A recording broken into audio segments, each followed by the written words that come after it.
ঘুরে ঘুরে তাদেরকে খোঁজ খবর নিয়ে আমি 16 দিন পুরো বরিশাল বিভাগে ঘুরছি। ঘুরে ঘুরে তাদের সংগঠন নেতাদের খবর নিয়ে তাদেরকে ডেকে এনে মিটিং করে সংগ্রাম পরিষদ করে এই মজুরি ঘোষণার জন্য আন্দোলন করে তুলি। এই আন্দোলনে তখন আওয়ামী লীগ সরকার বাধ্য হয় এই গেজেট প্রকাশ করার জন্য। সে গেজেটে কত ছিল? সর্বনিম্ন মজুরি ছিল 1500 টাকা। একটা রাষ্ট্রের নিয়ম হলো যে রাষ্ট্রের যে কোনো শ্রমিক সেক্টরে 3 বছর পর পর মজুরি নির্ধারণ করা। আমাদের দেশের নিয়ম হলো 5 বছর।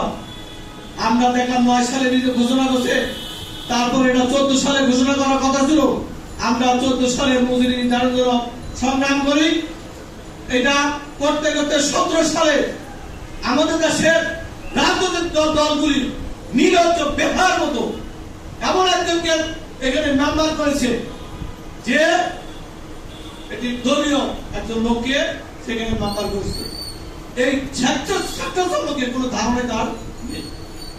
এবং সে সর্বশেষ আমার কাছে যখন ফোন করে অনুরোধ করেছে এবং আজকের দিনে আমাদের এখানে প্রধান অতিথি চৌধুরী আশিকুল আলম উনার সাথে ফোন করেছে যে সরকার যেহেতু এখানে মজুরি বোর্ড গঠন করেছে, আমাকে দায়িত্ব দিয়েছে, আমি তো এখানে যে পরামর্শ নেওয়ার দরকার সে সুযোগ পাই নাই, অতএব আমি এইভাবে করে দিয়ে গেলাম, আমাকে অন্তত আপনার বাবা জায়গা করেন না। ওই সময় করছিল 3000 টাকা মজুরি।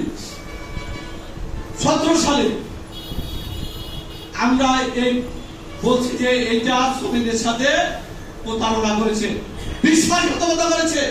বাজারে যে জিনিসপত্রের দাম আমরা তখন বলেছিলাম মিনিমাম 20,000 টাকা নিচে জমিদের বাজার কোনো সুযোগ নাই।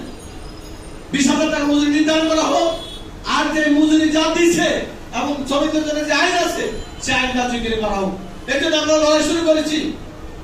সেটাকে বাদ দিয়ে 2025 সালে এসে কত বছর